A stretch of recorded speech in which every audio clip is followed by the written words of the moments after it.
नमो उवज्जायाणं नमो लोये संवसाहुणम्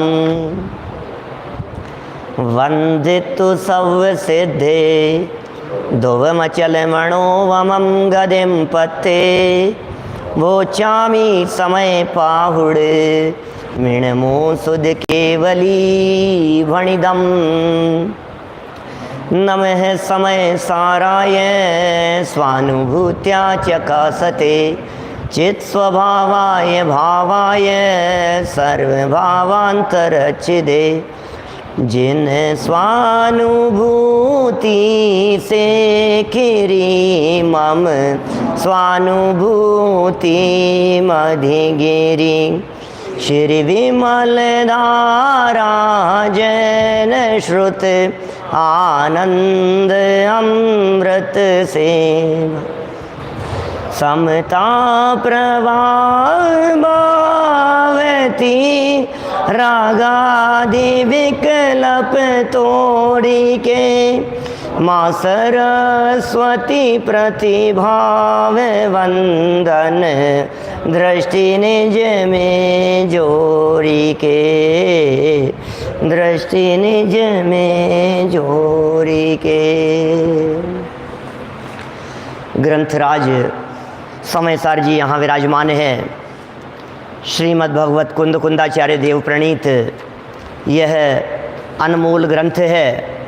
भरत क्षेत्र का ऐसा अद्वितीय ग्रंथ जिसके हाथ में आ गया वो धन्य हो गया, जिसके हाथ में आ गया वो पूज्य हो गया, जिसके हाथ में आ गया उसने भव समुद्र से तिरने की कला सीख ली। पिछले 2000 वर्षों में सैकड़ों लोग ऐसे हुए हैं जिन लोगों ने इस समयसार ग्रंथ के आधार से अपना जीवन बदला है। सैकड़ों लोगों ने अपने जीवन को इस ग्रंथ के आधार से बदल लिया है। ये कुछ अपूर्व ग्रंथ है। इस अपूर्व ग्रंथ के ऊपर इसी जिन मंदिर में बैठकर पंडित प्रवर जयचंद जी छाबड़ा साहब ने भाष्य वचनिका लिखी।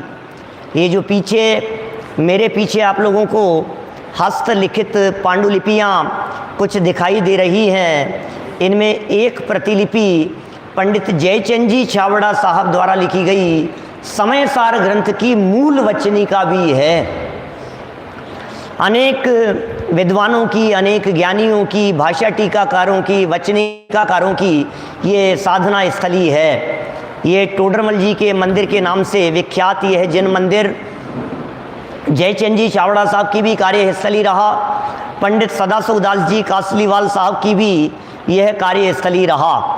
इसी जिन मंदिर में बैठकर समयसार जी ग्रंथ के ऊपर जयचंद जी छाबड़ा साहब ने जो व्याख्याएं लिखी उनका आधार लेकर, उनका बेस बनाकर ये सब हिंदी साहित्यकारों ने, व्याख्याकारों ने समयसार की व्याख्याएं की है। गुरुदेव श्री के हृदय में तो बहुत महिमा थी जयचंद जी छाबड़ा साहब की। बार बार में कहा करते थे, अरे जयचंद जी छाबड़ा साहब ने तो कमाल किया है।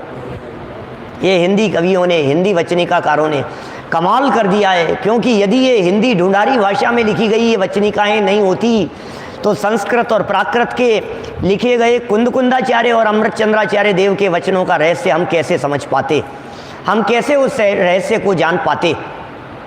देखिए, जीवा जीवाधिकार यहाँ संपन्न हो गया और कर्ता कर्म अधिकार अपना चल रहा है। कर्ता और कर्म की चर्चा भी, कर्ता कर्म की बात भी अपने अपने अधिकार की बात है। किस पर किसका अधिकार चलता है, क्या किस पर किसका अधिकार चलेगा? चलता है कभी हम अधिकार चलाना चाहते हैं अपने बच्चों पर, हम अधिकार चलाना चाहते हैं अपने स्पाउस पर, हम अधिकार चलाना चाहते हैं समाज पर, मंदिर वालों पर, हम अधिकार चलाना चाहते हैं अपने परिचित लोगों के ऊपर। लेकिन ये कह रहे हैं भाई, जहाँ कर्ता कर्म की प्रवृत्ति होती है, जहाँ कर्ता कर्म की प्रवृत्ति होती है वो एक ही द्रव्य होता है, दो द्रव्यों में कर्ता कर्म पने की प्रवृत्ति नहीं होती। जहाँ कर्ता कर्म पना होता है वहाँ अधिकार चलता है। आत्मा का ज्ञान पर सर्वाधिकार है, लेकिन आत्मा का राग पर रंच मात्र अधिकार नहीं है। ये गाथाएं ज्ञान और राग के भेद विज्ञान कराने वाली गाथाएं हैं। ये गाथाएं भेद विज्ञान कराती है, ज्ञान भिन्न है और राग भिन्न है। ज्ञान और राग में जब तक ये जीव कर्ता कर्मपन की भ्रांति करता रहेगा तब तक अज्ञानी बना रहेगा। जब तक ये जीव अज्ञानी बना रहेगा तब तक कर्म का बंधन होता रहेगा। जब तक कर्म का बंधन होता रहेगा तब तक संसार परिभ्रमण चलता रहेगा। ख्याल में आ रही है बातें कुछ? हाँ चावड़ा जी साहब, ऊपर से तो नहीं जा रही है? क्या क्या बातें कह दी है? जब तक कर्ता कर्म संबंधी अज्ञान रहेगा तब तक कर्म का बंधन होता रहेगा, और बंधन जब तक होता रहेगा तब तक संसार खड़ा रहेगा। चलिए मूल गाथाएं पढ़ते हैं। 69 और 70 नंबर की गाथा टीका पढ़ते हुए फिर इस चर्चा को अपन आज संपन्न करेंगे। 137 नंबर पेज पर 2 गाथाओं का ग्रुप है यहाँ, 69 और 70 नंबर गाथाएं। चलिए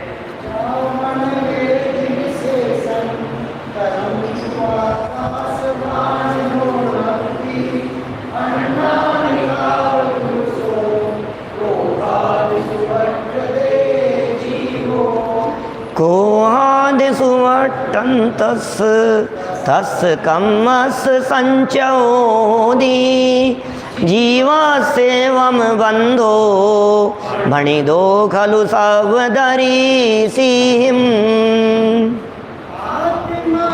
अरे आश्रमों में भेद जब जाने नहीं,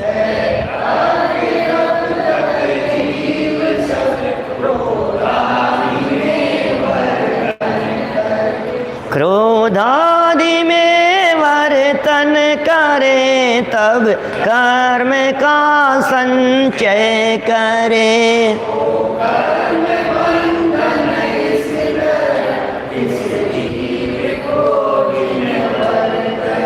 ओहो, आत्मा और आश्रमों में भेद नहीं जाना इस जीव ने, ज्ञान और राग का भेद नहीं जाना।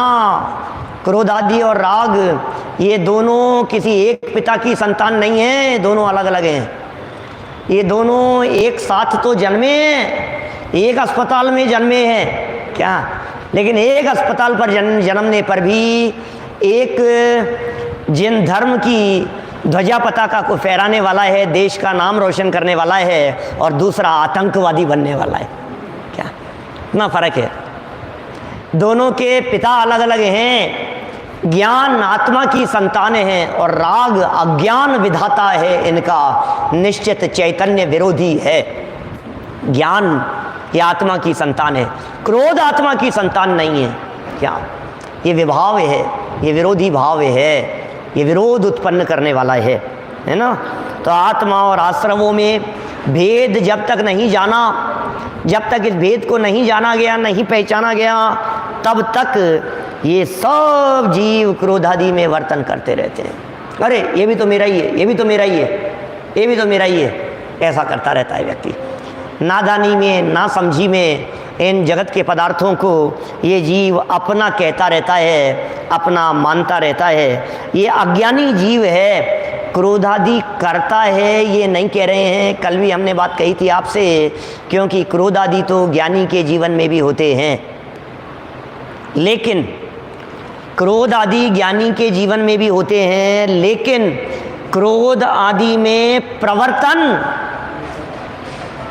ये उसके प्रति तन्मयता को दिखाता है, और ये क्रोध आदि में जो प्रवर्तन है ये अज्ञानी का लक्षण है। रुचिपूर्वक, माने आप दवाई भी खाते हैं और आप रसगुल्ले भी खाते हैं। डायबिटीज वाले यदि रसगुल्ले नहीं खाते हों तो आप पकोड़े खाते हैं।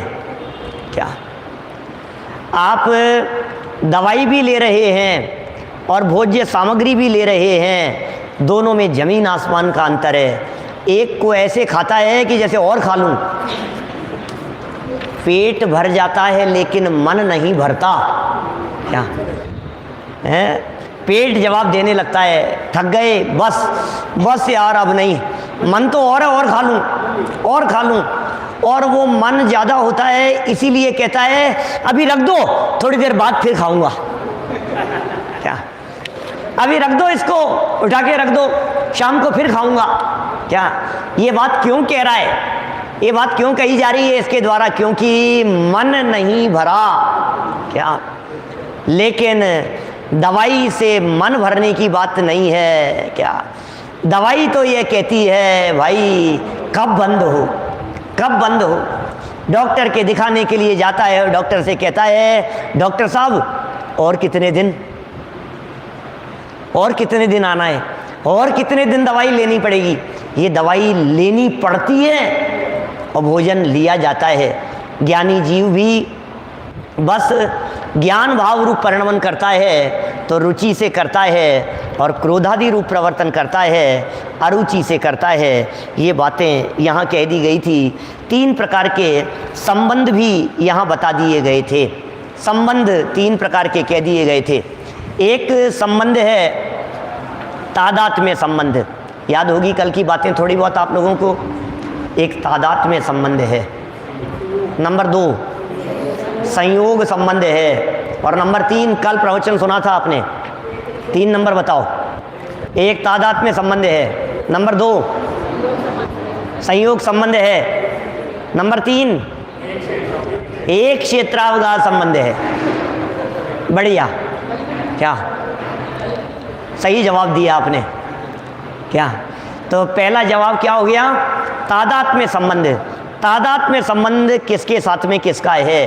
बोले ज्ञान और राग का तादात्म्य संबंध है। उसे यहाँ घटित करके भी बतलाया, स्वभावभूत क्रिया कह करके बताया, और ये कहा गया कि ज्ञानी की ज्ञान के साथ में निशंक प्रवृत्ति होती है। अरे कितना भी ज्ञान करो ना, पैसा खर्च करते समय आपके दिमाग में कितने भी पैसे वाले हों, खर्च करते करते एक पल ऐसा आ जाता है, लगता है अरे भाई अब कितना करेगा यार, क्या अब आखिर बहुत कर लिया, आखिर एक लिमिट तो होती है। पैसा मैं ऐसे संपन्न लोगों की बात कर रहा हूँ जो पैसे का रेट टैग नहीं देखते हैं मार्केट में। डायमंड की दुकान पर जाएं, रत्नों की दुकान पर जाएं, सोने चांदी जवाहरात की दुकान पर जाएं, और वहां जाकर के रेट नहीं पूछें, जो पसंद आए वो पैक कर लो। क्या ऐसे लोगों की बात कर रहा हूं मैं। लेकिन ऐसे लोग भी एक लिमिट से ज़्यादा हो जाने पर दिमाग में अरे यार अब तो रुको, अब बहुत हो गया, अभी कितने 3-4 करोड़ खर्च करवा दिए आपने, और कितना, बस अब फिर। लेकिन ध्यान देना, ज्ञान वो पूंजी है, ज्ञान वो स्वभाव है। सुरेंद्र जी बाबूजी साहब, वो पूंजी है ज्ञान। क्या घेवरचंद जी साहब, जो कितना भी निकलता रहे, कितना भी निकलता रहे, कितना भी निकलता रहे, कितना भी निकलता रहे, कमी कभी नहीं आती। क्या ये वो पूंजी है, उसके वो तादाद में है। क्यों? क्योंकि आत्मा उस ज्ञान की खान है, माइंस है। क्या ज्ञान कहाँ जन्म लेता है, ज्ञान कहाँ पैदा होता है, ज्ञान की खान कौन सी है? बोले आत्मा। आत्मा ज्ञान की खान है, इसलिए वो आत्मा में से ज्ञान कभी खत्म नहीं होता। क्या सदा काल बना रहता है, सदा काल बना रहता है, सदा काल बना रहता है, बना रहता है, निकलता रहता है, निकलता रहता है। केवल ज्ञान हो जाने पर रहिए अनंत काल यथा तथा शिव परिणय। ओह, ये केवल ज्ञान जैसे का तैसे बना रहता है। विनय लोहाड़िया जी साहब देखिए, ये तो बात हुई तादात्म्य संबंध के संदर्भ में। ये तो तादात्म्य नाम का संबंध है, किसका? ज्ञान और आत्मा का, आत्मा और ज्ञान का तादात्म्य संबंध। दूसरा संयोग संबंध बतलाया, किसका है भाई साहब? रागादिक के साथ में, क्रोधादिक के साथ में संयोग संबंध है, ये आगंतुक भाव है। और तीसरे प्रकार का संबंध बतलाया, एक क्षेत्रावगाह संबंध। जब ये जीव क्रोधादि के साथ में संयोग को प्राप्त होता है, माने क्रोधादि रूप प्रवर्तन करता है, तो फिर कर्म इसके आत्म प्रदेशों के एक क्षेत्र में आकर अवगाहन प्राप्त करते हैं। मोहित जी, जिस क्षेत्र में, जिस आकाश के प्रदेशों पर, जिन क्षेत्रों में आत्मा रहता है, आत्मा के उन्हीं प्रदेशों पर उन्हीं क्षेत्रों में कर्म परमाणु आकर के स्थित हो जाते हैं। प्रदेश भेद नहीं है, एक क्षेत्रावगाह है। प्रदेश भेद तो इस अपेक्षा से कह सकते हैं कि उसका निजी अस्तित्व खुद का है और आत्मा का अपना अस्तित्व है। इस अपेक्षा से प्रदेश भेद तो क्रोध आदि के साथ में भी कह देंगे आगे चलकर। 181, 82, 83 नंबर गाथा में क्रोधादि के साथ में भी ऐसा संबंध बता देंगे। एक क्षेत्रावगाह भैया भिन्न हो तो मैं यहाँ कह रहा हूँ एक क्षेत्रावगाह का मतलब जिस आकाश के प्रदेशों में आत्मा है उसी आकाश के प्रदेश पर क्रोध है और उसी आकाश के प्रदेश पर कर्म परमाणु है। इसलिए कर्म परमाणुओं का आत्मा के साथ में एक क्षेत्र अवगाह संबंध कहा गया है। उसे एक क्षेत्र अवगाह संबंध कह करके पुकारा है। एक जड़ की क्रियाएं, एक स्वभाव क्रियाएं और एक विभाव क्रियाएं। कर्म आत्मा के साथ में आकर के बंधे, ये जड़ की क्रिया है। वास्तव में इस जड़ की क्रिया के साथ में आत्मा का किसी प्रकार का संबंध नहीं है। कर्मों को ये आत्मा बांधता ही नहीं है भैया। आत्मा इन कर्मों को बांध ही नहीं सकता है। तीन काल में ये बात संभव नहीं है। जड़ कर्मों को आत्मा कैसे बांधे? और यदि आत्मा बांधता हो कर्मों को तो दुनिया में कौन ऐसा आत्मा है जो कर्मों को बांधना चाहेगा? ये बताओ। आप आत्मा है ना, आप बांधते हो कर्मों को, तो क्यों बांधते हो? बंध जाते हैं, बांधना नहीं चाहते हैं, बंध जाते हैं। तो बंध क्यों जाते हैं? अपनी योग्यता से आते हैं, अपनी योग्यता से आकर के चिपक जाते हैं। बस ऐसा ही है। बोलो। तो एक हो गई कौन सी क्रिया? जड़ की क्रिया। कर्म परमाणुओं की जो क्रिया हो रही है वो जड़ की क्रिया है। और साथ साथ में जो ज्ञान की क्रिया है वो स्वभाव क्रिया है और जो क्रोध आदि की क्रिया है वो विभाव क्रिया है। इस तरह से ये तीन क्रियाएं हो गई और तीनों क्रियाओं का कर्ता अलग अलग है। जड़ की, क्योंकि कर्ता कर्म संबंध की चर्चा चल रही है ना, कर्ता कर्म शुरू कर दिया यहां। जड़ की क्रिया का कर्ता बोले जड़, ज्ञान की क्रिया का कर्ता बोले ज्ञानी और विभाव की क्रिया का कर्ता बोले अज्ञान, अज्ञानी। अज्ञानी क्रोधादि का कर्ता, ज्ञानी ज्ञानादि का कर्ता और जड़ पुद्गल द्रव्य ये कर्म वर्गणाओं का कर्ता। बस ये सब बातें यहाँ कल काफ़ी अपेक्षित विस्तार से बतला दी थी। आज तो टीका की अंतिम पंक्तियों के बारे में चर्चा करनी है।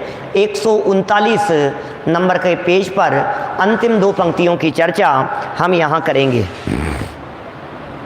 ये जो तीन पैराग्राफ दिखाए हैं ना पीछे, पेज नंबर 138 पर तीन पैराग्राफ में टीका आई है। 138 पेज पर उसमें पहले पैराग्राफ में चर्चा की है निशंकतया प्रवर्तन करने की, विभाव भाव रूप परिणमन करने की और ज्ञान भाव रूप परिणमन कैसे होता है, तादात्म्य संबंध की चर्चा की है, ऐसा कह सकते हैं। और दूसरे पैराग्राफ में आकर के उसी तादात्म्य संबंध को, मतलब पहले पैराग्राफ में दो तरह की बातें हो गई, एक तादात्म्य संबंध, एक संयोग संबंध। दूसरे पैराग्राफ में वो तादात्म्य संबंध किसका किसके साथ में है उसी बात को समझाया, किसकी वजह से है, कर्ता कर्म की प्रवृत्ति, इसे बतलाया। और तीसरी में ये कह दिया कि कर्ता कर्म की प्रवृत्ति होने के कारण इस जीव के कर्म का संबंध होता है। ये बात इस तीसरे पैराग्राफ के अंदर कह दी गई। तो इस तरह ये तीन पैराग्राफ हो गए। अब ये कह रहे हैं कि साहब हमें एक बात नहीं समझ में आ रही पंडित जी, ये जीव छूटेगा कैसे? इस जीव ने कर्ता कर्म की भ्रांति अपनाई, तो कर्ता कर्म की भ्रांति अपनाने पर इस जीव को कर्म का आश्रय हुआ। पर के साथ में क्रोधादि के अंदर वर्तन किया इसने, कर्ता कर्म की भ्रांति, क्रोधादि का कर्ता बना ये जीव। तो क्रोध आदि का कर्ता बनने पर इस जीव को कर्म का आश्रव हुआ, अज्ञान प्रवृत्ति के कारण नवीन कर्म का आश्रव हुआ। अब जब नवीन कर्म का आश्रव हुआ तो उसका उदय आने पर वापस ये जीव अज्ञान रूप परिणमित होगा। कर्ता कर्म के अज्ञान के कारण नया कर्म आया, और कर्म के आने के कारण जब वो कर्म उदय में आया तो वापस क्या अज्ञान रूप प्रवर्तन हुआ। तो ये तो बहुत बड़ी समस्या हो गई। ये जीव छूटेगा कैसे? क्या ये जीव तो छूट ही नहीं सकता है, अज्ञान के कारण कर्ता कर्म और कर्ता कर्म के कारण अज्ञान, या फिर कर्म बंधन अज्ञान के कारण और अज्ञान कर्म के उदय के कारण। अब कैसे छूटेगा? समझ में आया क्या भरत भाई? ये इतरे तराश्रय दोष समझ में आया क्या? क्या चीज है इतरे तराश्रय? किसे कहते हैं पहले ये समझो। अजय भैया, इतरे तराश्रय क्या होता है? ये इसके आधार से, जैसे ये है ना, ये दो चीजें, इन दोनों को हमने यहाँ एक दूसरे के आधार ऐसे टिका करके खड़ा कर दिया और हमने पूछा बताओ कौन किसके आश्रय से है? तो कहूँगी ये किसके आश्रय से टिका हुआ है? बोले इसके आश्रय से। तो बोले ये किसके आश्रय से टिका हुआ है? बोले इसके आश्रय से। ऐसा ऐसा बना दिया अपन ने, ये ऐसा। कौन किसके आश्रय? क्या वो टिकेगा क्यों नहीं? ऐसे आश्चर्य कर रहे हैं।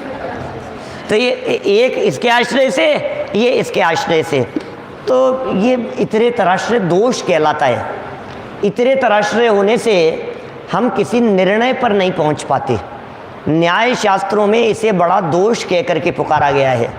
न्याय शास्त्रों में इतरे तराश्रय के लिए इस तरह के एग्जाम्पल भी दिए हैं कि राम कहाँ रहता है? बोले तुम नहीं जानते? अरे यार, श्याम के घर के सामने रहता है। तो बोले श्याम कहाँ रहता है? बोले अभी तो बताया, राम के घर के सामने। क्या? तो राम कहाँ रहता है? बोले श्याम के घर के सामने। और श्याम कहाँ रहता है? बोले राम के घर के सामने। ये कितनी देर तक कहते रहे कि सामने वाले को एड्रेस का पता लग जाए? और यदि कदाचित वो तीसरा प्रश्न फिर कर लेवे कि ये दोनों कहाँ रहते हैं? बोले आमने सामने। क्या? अब क्या करें? क्या बोलो, गलत जवाब है क्या? राम श्याम के घर के सामने, श्याम राम के घर के सामने, और राम और श्याम दोनों बोले आमने सामने। अब क्या करना पड़ेगा? बोले कोई जवाब नहीं है। पता पूछने वाले को तो ऐसी बात कहनी पड़ेगी कि राम और श्याम दोनों आमने सामने जहाँ रहते हैं, वो आमने सामने कहाँ हैं? ये बताओ। लेकिन ये इतरे तराश्रय दोष कहलाता है। इसको उसके आश्रित बतला दिया और उसको इसके आश्रित बता दिया गया। ऐसे ही कह रहे हैं, कर्म का उदय आया, अज्ञान भाव हो गया, अज्ञान भाव हुआ, कर्म का बंधन हो गया। तो ये तो श्रृंखला कब रुकेगी? कभी नहीं रुकेगी। बोले नहीं, इसमें इतरे तराश्रय दोष नहीं है। क्या? देखिए ये आइए जैन साहब, इसमें इतरे तराश्रय दोष नहीं है। क्यों नहीं है? उसका कारण बतलाते हैं। क्यों नहीं है? क्योंकि राम जिस श्याम के घर के सामने रहता है, श्याम किसी दूसरे राम के घर के सामने रहता है, और वो राम किसी दूसरे श्याम के घर के बगल वाले में रहता है। समझ में आ रही है बात? नहीं समझ में आई?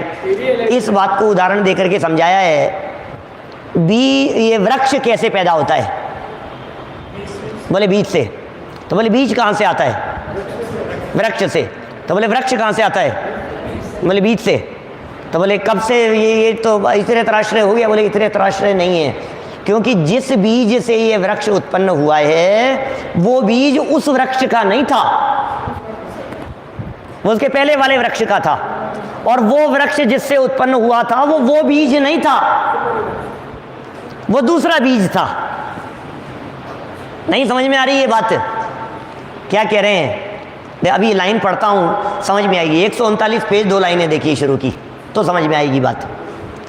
अनेकांतात्मक होने पर भी, अनेकांतात्मक स्वरूप होने पर भी अनादि एक प्रवाह पना होने से,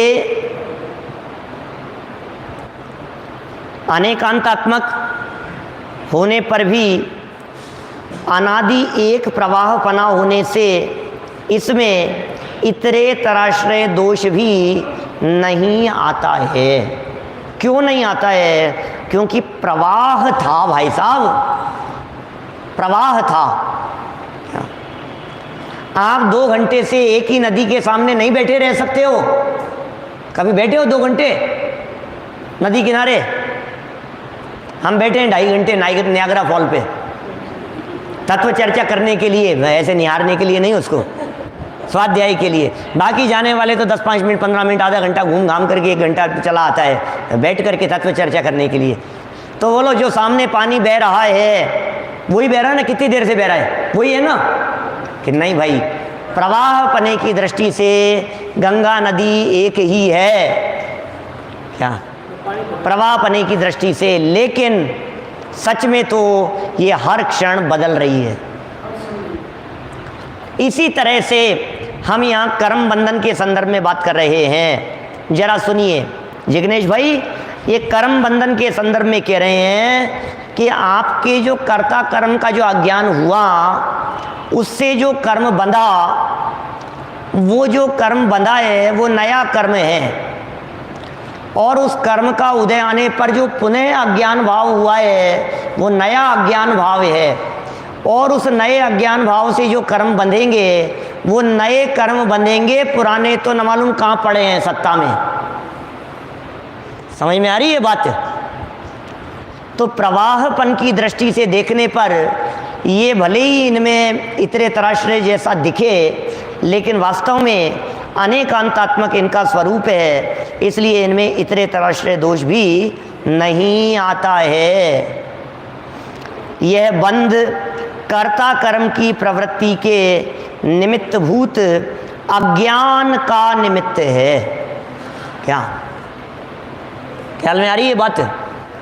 यह बंध, ये जो बंध है, जो अनादि परंपरा वाला जो बंध कहा गया है, यह बंध कर्ता कर्म की प्रवृत्ति का निमित्तभूत है, अज्ञान का निमित्त है। बात को समझने की चेष्टा करना। ये बात क्या कही जा रही है? निमित्त है भाई साहब। यहां निमित्त क्यों कह दिया गया? सोचो, विचार करो। ये कह रहे हैं बंध, ये जो बंध हुआ है ये कर्ता कर्म की प्रवृत्ति का निमित्तभूत क्यों कहा है? तो निमित्तभूत, अज्ञानी इसमें मान रहे हैं कर्तापन। बस सारी गई भैंस पानी में, ये समझ लो आप।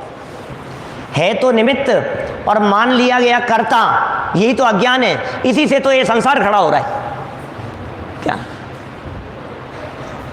निमित्त है? क्योंकि परद्रव्य के साथ में इस जीव का निमित्त नैमित्तिक संबंध तो हो सकता है, लेकिन परद्रव्य के साथ में किसी का भी कर्ता कर्म संबंध नहीं होता।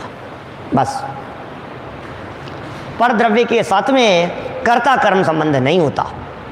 इसलिए विभाव भाव के साथ में, राग भाव के साथ में, क्रोधादि भावों के साथ में यहाँ निमित्त नैमित्तिक संबंध की बात कही जा रही है। देखिए और देखिए आगे क्या कह रहे हैं ये। उक्त संपूर्ण कथन का सार यह है, टीका खत्म हो गई वहाँ, 69-70 नंबर गाथा की टीका संपन्न हो गई, और उसके उपरांत ये आगे बढ़े हैं। तो इस आगे वाली चर्चा में ये ज्ञायक भाव प्रबोधनी में दादा क्या स्पष्टीकरण दे रहे हैं, वो बातें हम पढ़ रहे हैं यहाँ पर। उक्त संपूर्ण कथन का सार यह है कि सम्यक दर्शन, ज्ञान और चारित्र रूप, क्या लिख रहे हैं? संपूर्ण कथन का सार यह है, पूरे कथन का सार, पूरी गाथा का सार, टीका का सार यह है कि सम्यक दर्शन, सम्यक ज्ञान और सम्यक चारित्र, सम्यक दर्शन, सम्यक ज्ञान और सम्यक चारित्र जो क्रिया है वो ज्ञान क्रिया है। यहाँ ज्ञान क्रिया का अर्थ, एक बात और समझ लेना बहुत बारीकी से, यहाँ ज्ञान क्रिया का अर्थ अकेला ज्ञान की पर्याय नहीं है। ये अमृत चंद्राचार्य देव की विशेषता रही है कि इस पूरे समय सार ग्रंथ में जहाँ जहाँ ज्ञान का प्रयोग करेंगे, यहाँ तक कि थोलिया जी साहब ज्ञान मात्र कह कर के पुकारेंगे, वहाँ भी अकेले ज्ञान की चर्चा नहीं होगी, ज्ञान में सम्मिलित अनंत गुणों की चर्चा होगी। आगे कई बार आएगी चर्चा, हम फिर आप लोगों का ध्यान आकर्षित करेंगे। माने यहाँ अकेला ज्ञान नहीं लेना है, ज्ञान क्रिया में यहाँ ज्ञान भी लेना है, यहाँ दर्शन भी लेना है, यहाँ चारित्र भी लेना है, यहाँ सुखवीर्य भी लेना है, यहाँ श्रद्धा भी लेना है, यहाँ सब लेने हैं, तब जाकर के ये बात बनेगी। ऐसा नहीं होता है कि आपने ज्ञान क्रिया में अकेले ज्ञान क्रिया ले लिया। और इस बात को स्पष्टीकरण करने के लिए ही यहाँ ज्ञान क्रिया में 3 पर्याय ले ली। जब सम्यक दर्शन होता है तब सम्यक ज्ञान भी नियम से होता है, जब सम्यक ज्ञान होता है तो सम्यक चारित्र भी नियम से होता है। ऐसा नहीं है सम्यक दर्शन और सम्यक ज्ञान तो पहले हो गया और सम्यक चारित्र नहीं होगा। अभी कोई एक नई थ्योरी आई है, आप लोगों को बताई थी मैंने, शायद नाम नहीं लेता, विस्तार नहीं करता प्रकरण का, लेकिन वो एक नई थ्योरी, अभी नई बात, बोले सम्यक दर्शन हो जाए लेकिन ज्ञान सम्यक होवे ये जरूरी नहीं है। क्या ये नई बात लोग निकाल रहे हैं इस तरह की बात। सर्वगुणांश ते समकित सम्यक्त्व, ऐसा सूत्र है। एक गुण का रूप अनंत गुणों में दिखाई देता है, पता है आपको। जब श्रद्धा सम्यक हो गई है, हर्षवर्धन जी साहब, जब श्रद्धा सम्यक हो गई, दिनेश सिंह जी साहब, गलत है वो बातें, सही नहीं है वो बातें, गले नहीं उतरती है कि श्रद्धा सम्यक हो जाए और ज्ञान सम्यक नहीं होवे, ये बातें उतरती नहीं है, ये बातें जचने जैसी नहीं दिखती है। लेकिन कुछ नई बातें लोग कहने लगे हैं, नई अभी भ्रम रूप प्रचारित होने लगी है धीरे धीरे इस तरह की बातें। श्रद्धा जिसकी सम्यक हो गई है उसका ज्ञान भी सम्यक हो जाएगा। जिसका श्रद्धा और ज्ञान सम्यक होगा वहाँ चारित्र भी नियम से सम्यक होगा, वहाँ चारित्र भी होगा नियम से। हो सकता है आप ये कहें कि इन टोडरमल जी साहब ने लिखा है मोक्ष मार्ग प्रकाशक 9वें अध्याय में, वहाँ पंडित जी साहब ने ऐसा लिखा है कि श्रद्धान और ज्ञान तो हुआ लेकिन चारित्र अभी नहीं हुआ, क्योंकि श्रद्धा तो एक साथ बदलती है, ज्ञान धीरे धीरे वृद्धि को प्राप्त होता है और चारित्र धीरे धीरे धारण किया जाता है। ऐसा है सुनील जी सर्राफ साहब, ज्ञान धीरे धीरे बढ़ेगा, श्रद्धा एकदम बदल गई। ज्ञान का विकास धीरे धीरे होगा लेकिन ज्ञान की निर्मलता तो चालू हो गई। वो ज्ञान सम्यक ज्ञान है, क्षयोपशम ज्ञान है, वो अज्ञान नहीं है, ज्ञान हो गया है। समझ में आ रही है बात, सम्यक ज्ञान हो गया है वो। इसी तरह से चारित्र भी अंदर में हो गया है, दिखना शुरू नहीं हुआ है। मैंने मोक्ष मार्ग प्रकाशक पढ़ाते समय ही एक एग्जाम्पल दिया है इस बात को समझाने के लिए, आप लोगों ने ध्यान होगा, इंस्टेंट बनाया था उसी समय। माने ये जो है ये सम्यक दर्शन बीज है। क्या सम्यक दर्शन सम्यक ज्ञान तो बीज की तरह है और चारित्र पेड़ की तरह। क्या पेड़ तो दिखता है, माने चारित्र तो दिखता है और सम्यक दर्शन सम्यक ज्ञान दिखता नहीं है। इसलिए दंसण मूलो धम्मो कहा गया है और चारित्रम खलु धम्मो कहा गया है। समझ में आ रही है बात। दंसण माने सम्यक दर्शन मूल है, जड़ है, और चारित्रम खलु धम्मो, चारित्र तो धर्म का वृक्ष है, साक्षात धर्म है चारित्र तो, ऐसा कहा गया है। लेकिन मैं आपसे कहता हूँ जब सम्यक दर्शन रूपी बीज डाला था, जब सम्यक दर्शन रूपी बीज डाल दिया गया था और वो बीज अंकुरित हुआ था तो सम्यक दर्शन सम्यक ज्ञान के साथ साथ में चारित्र शुरू हुआ था कि नहीं? आपने बीज जमीन से 6 इंच नीचे डाला है, बराबर 6 इंच नीचे आपने डाला है, और 6 इंच नीचे जब आपने वो बीज डाला तो अब वो अंकुरित होने के बाद 1 इंच बढ़ा, 2 इंच बढ़ा, 3 इंच बढ़ा, जब तक वो 5 इंच बाद जमीन के लेवल से बाहर नहीं निकलेगा तब तक दिखाई नहीं देता। तो दुनिया ये कहती है कि ये तो हुआ ही नहीं, ये तो हुआ ही नहीं, ये तो हुआ ही नहीं, अभी तो चारित्र है ही नहीं। क्या? तो चारित्र दिखने जैसा नहीं हुआ है, अंदर में चारित्र तो हो चुका है, क्योंकि चारित्र का घात करने वाली अनंतानुबंधी कर्म प्रकृति जा चुकी है। सिद्धांत की बातें हैं भाई साहब। देखिए जरा यहाँ क्या लिखते हैं, बातें पूरी करेंगे हम। उक्त संपूर्ण कथन का सार यह है कि सम्यक दर्शन, ज्ञान और चारित्र रूप जो ज्ञान क्रिया है वह ज्ञानी का कर्म है, वह निषेध करने योग्य नहीं है।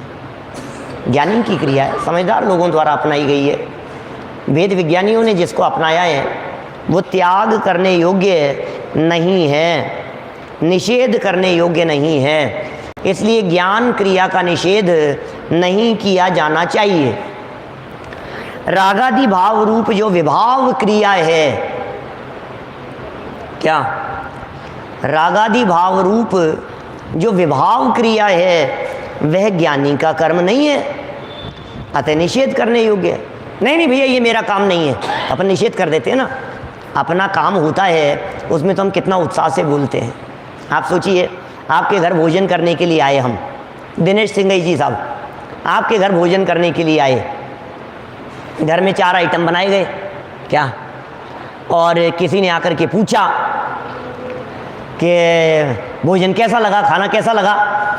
हाँ, हमने तारीफ करना शुरू किया, मैंने बनाया है, मैंने बनाया है, ऐसा लगता है। और इतने में हमने भोजन की तारीफ करते करते हमने किसी वस्तु का नाम नहीं लिया था अभी तक, अब हम वहाँ रखी हुई खीर की तारीफ करने लगे।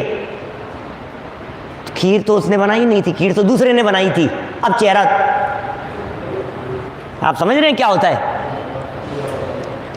कुछ फर्क ख्याल में आया क्या? 2 लोगों ने किचन की तैयारी की, खाना बनाया, और 2 में से एक ने प्रमुखता से किया और एक ने अकेले खीर बनाई। क्या? एक व्यक्ति ने अकेले खीर बनाई, एक महिला ने, और दूसरी महिला ने पूरा खाना बनाया। जिसने पूरा खाना बनाया और उसने आकर के पूछा खाना कैसा बना, और हमने बहुत तारीफ करे, बहुत अच्छा बनाए, इतना अच्छा बनाए कि खीर से तो मेरा मन ही नहीं हट रहा। आप समझ रहे हैं क्या होगा, इफेक्ट क्या पड़ता है? क्यों? खाना बहुत अच्छा बना है लेकिन तारीफ किसकी कर रहे हैं? बस खीर ही तो नहीं बनाई थी मैंने। क्या? ऐसे ही ये कह रहे हैं भाई साहब, समझना यहाँ क्या निषेध करने। अरे नहीं खीर की बात मत करो पंडित जी, खीर की बात में और कैसा है पता है क्या वचन क्या निकलते हैं? खीर तो ठीक है, हलवा कैसा लगा, लड्डू कैसा लगा आपको, पकौड़े कैसे लगे आपको? क्या? तो जो अपनी क्रिया नहीं होती है वो निषेध करने योग्य होती है। बात समझ में आ रही है? और इतनी देर में खीर जिसने बनाई थी वो पानी लेने के लिए चली गई थी, समझना। खीर जिसने बनाई थी वो पानी लेने के लिए चली गई थी, उसने खीर की तारीफ सुनी नहीं। तो इतने में ये क्या कहती है, हाँ वो तो ठीक है, लड्डू की बताओ आप तो। क्या समझ में आ रही है बात? जो अपनी क्रिया होती है वो निषेध करने योग्य नहीं होती, और जो दूसरे की क्रिया होती है वो निषेध करने योग्य होती है। ये जगत का स्वरूप है। इसको दूसरे की क्रिया में आनंद नहीं आता, इसे दूसरे की क्रिया की प्रशंसा सुनने में इसका दिमाग काम नहीं करता। दूसरे की क्रियाओं को सुन सुन करके ये जीव खेत खिन्न होता है, इसे दूसरे की प्रशंसा सुहाती नहीं है। क्या? इसे दूसरे की प्रशंसा में ऐसा लगता है इसकी क्यों हो रही है प्रशंसा, इसकी क्यों चर्चा की जा रही है, सब उसी उसकी बात क्यों करते हैं। घर में 2 बहुएं हो और दो में से कोई आकर के एक की प्रशंसा करे तो देखो आप शाम तक तो महाभारत हो जाएगी, जाने के बाद सामने भले ही नहीं हो, क्या तूफान हो जाएगा भाई साहब। अगली बार कोई आए तो इसको बंद करके कमरे में बंद कर देना। और हो सकता है देवरानी जेठानी ऐसी वो खुंदक निकालने के लिए कमरे में गई और पीछे से आकर के गोली लगा देवे अब ये चले जाएंगे तभी, अभी आवाज लगा जाने कहाँ चले गई, जाने कहाँ चले गई क्या, और वो बेचारी अंदर बंद। ऐसे होते हैं घटनाएं कई जगह पर, आप नहीं करते मुझे पता है क्या, लेकिन दुनिया में ऐसी घटनाएं घटती है क्योंकि वो परभाव की क्रिया, पर की क्रिया है, दूसरे की क्रिया है। जो दूसरे की क्रिया है उसके बारे में कह रहे हैं निषेध करने योग्य नहीं है, और जो अपनी क्रिया है उस निषेध करने योग्य है दूसरे की क्रिया, और जो अपनी क्रिया है वो निषेध करने योग्य नहीं होती। जरा वाक्य पढ़िए। उक्त संपूर्ण कथन का सार यह है कि सम्यक दर्शन ज्ञान और चारित्र रूप जो ज्ञान क्रिया है, सम्यक दर्शन ज्ञान और चारित्र रूप जो ज्ञान क्रिया है वह ज्ञानी का कर्म है। क्या ज्ञानी की क्रिया है वह, और वह निषेध करने योग्य नहीं है क्योंकि उसमें ज्ञानी का एकत्व, ममत्व, कर्तृत्व, भोक्तृत्व सब वर्तता है ज्ञान क्रिया में। सम्यक दर्शन में उसका एकत्व वर्तता है, सम्यक ज्ञान में उसका एकत्व वर्तता है, सम्यक चारित्र में उसका एकत्व वर्तता है। वर्तना भी चाहिए, स्वभाव क्रिया है, पराधीन क्रिया नहीं है, स्वभाव क्रिया है। रागादि भाव रूप जो विभाव क्रियाएं, रागादि भाव क्या है, बोले ये विभाव की क्रियाएं, ये रागादि भाव रूप, वह ज्ञानी का कर्म नहीं है। क्यों? ज्ञानी के राग नहीं होता है क्या? राग तो 10वें गुण स्थान तक कहा गया है। राग का सद्भाव, राग का सद्भाव, राग का उदय 10वें गुण स्थान तक कहा गया है। अब ज्ञानी कौन से ज्ञानी के नहीं है? अच्छा, आप ज्ञानी मतलब केवल ज्ञानियों की बात कर रहे हो?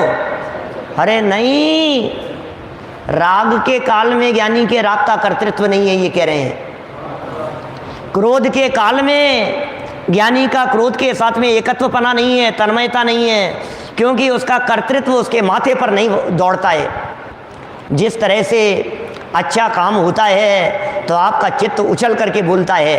क्या भोजन की तारीफ करते समय लड्डू की तारीफ करो तो जिसने लड्डू बनाए हैं उसकी जबान से निकलते मेरे बनाए हैं, आज ही बनाए थे आपके लिए, शुद्ध हैं, क्या बहुत मेहनत करके बनाए हैं पंडित जी, बिल्कुल सब एक एक चीज़ घर की प्रासुक पीस करके बनाई। देखो कैसे चालू हो गया लड्डू बनाने वाला, जिसने बनाए हैं वो चालू हो जाता है। तो बोले ये जो अपना काम है ये निषेध करने योग्य नहीं है, और रागादि भाव रूप जो विभाव क्रिया है, रागादि भाव रूप वह ज्ञानी का कर्म नहीं है, जो अपना कर्म नहीं होता है, अतः वह निषेध करने योग्य होता है, उसका निषेध कर दिया जाता है। बंध का मूल कारण अज्ञान जन्य कर्ता कर्म की प्रवृत्ति है। बंध का मूल कारण क्या था? बोलो, बंध का मूल कारण क्या है? बंध का मूल कारण मोह। हाँ, मोह मतलब मोह क्या है? भ्रम। और भ्रम क्या है? कि पर पदार्थों को कर्ता धर्ता मानना, पर का कर्ता धर्ता मानना, क्रोधादि का कर्ता धर्ता मानना, उसमें निशंक प्रवृत्ति करना, ये भ्रम है, ये अज्ञान है।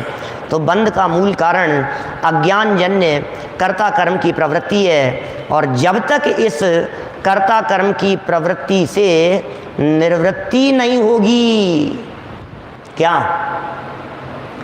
जब तक इस कर्ता कर्म की प्रवृत्ति से निवृत्ति नहीं होगी तब तक कर्म का बंध भी नहीं रुकेगा। ओहो, क्या करें भाई साहब, कर्म का बंध कब रुकेगा? जब कर्ता कर्म की प्रवृत्ति से निवृत्ति होगी। और कर्ता कर्म की प्रवृत्ति से निवृत्ति कब होगी? जब ये जीव आत्मा और आश्रव, आत्मा और क्रोधादि, इनमें विशेष अंतर करेगा। कल हमने विशेष अंतर की चर्चा की थी। ये क्या चीज़ है विशेष अंतर? विशेष माने होता है भेद, और अंतर माने होता है भिन्न भिन्न। क्या अंतर? ये अलग है और ये अलग है। क्या? तो ये जो अंतर निकाले गए, इसमें और इनमें भेद है। समझ में आ रही है बात? जैसे राम और श्याम में अंतर है, दो सिद्धों में अंतर तो है, दो सिद्धों में, कल हमने सिद्धों का एग्जाम्पल देकर के बात की थी, दो सिद्धों में अंतर तो है। क्या अंतर है? एक 500 धनुष के, एक 525 धनुष के, एक 7 हाथ के, एक 5 हाथ के, एक 15 हाथ के, सिद्धों में अंतर तो है, ठीक है ना। तो कहा भाई अंतर, ये ऐसा अंतर मत करो, अभी दोनों एक ही मानो, 500 धनुष वाले 500 धनुष वाले 5 ले लिए अपन ने सिद्ध भगवान, अब इनमें अंतर कि अभी भी कई अंतर निकाल सकते हैं। बोले नहीं नहीं, अभी भी एक ही करो, इनको एक ही बताओ। तो कई एंगल ऐसे हो सकते हैं जिनकी दृष्टि से 500 धनुष वाले सिद्ध सब एक ही हो गए, तो भी एक सिद्ध दूसरे सिद्ध से अलग है, ये उनमें भेद है। समझ में आ रही है बात? तो भेद भी जानो और अंतर भी जानो। आत्मा और आश्रव, इन दोनों के लक्षण भिन्न भिन्न हैं और ये दोनों चीज भी अलग अलग है, लक्षण भिन्न होने के साथ साथ में।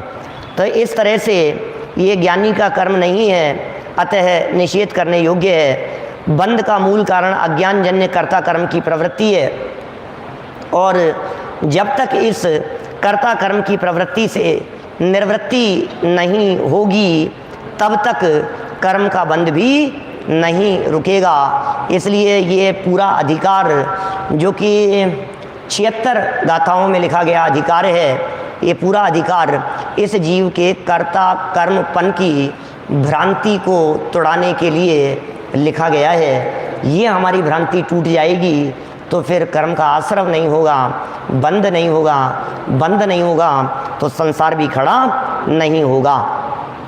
बस नीचे की पंक्तियां पढ़ करके आज की बात को पूरी करूंगा।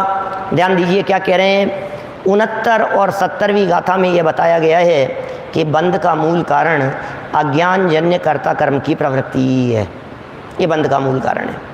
अतः अब ये प्रश्न सहज ही उपस्थित होता है कि कर्ता कर्म की प्रवृत्ति की निवृत्ति कब होगी, कैसे होगी, ये तो बताओ। ये तो बता दिया कर्ता कर्म की प्रवृत्ति है, लेकिन इस कर्ता कर्म की प्रवृत्ति कब तक चलती रहेगी, इससे निवृत्ति कब होगी, कैसे होगी, इसी प्रश्न के उत्तर में 71वीं गाथा का जन्म हुआ है। माने आगामी गाथा इसी प्रश्न के उत्तर स्वरूप लिखी गई है। इसकी चर्चा कल हम यथा समय करेंगे। अभी की बात को हम यहीं विराम देते हैं। हमारा एक विशेष शिविर अरहम पाठशाला का चल ही रहा है, आप लोगों को पूर्व में भी सूचना दी थी, और अभी हमें यहाँ से काफ़ी दूर जाकर एक सेमिनार लेना है। लाइव नहीं आएगा, रिकॉर्डिंग होगी, इसलिए आप विकल्प नहीं करें, थोड़े समय बाद में उसकी रिकॉर्डिंग आप लोगों को उपलब्ध करा दी जाएगी। जो लोग आज यहाँ सभा में मेरे सामने बैठे हुए हैं वे वहाँ फिजिकली तौर पर उपस्थित होंगे। जनवाणी स्तुति पूर्वक बात को यहीं विराम देते हैं।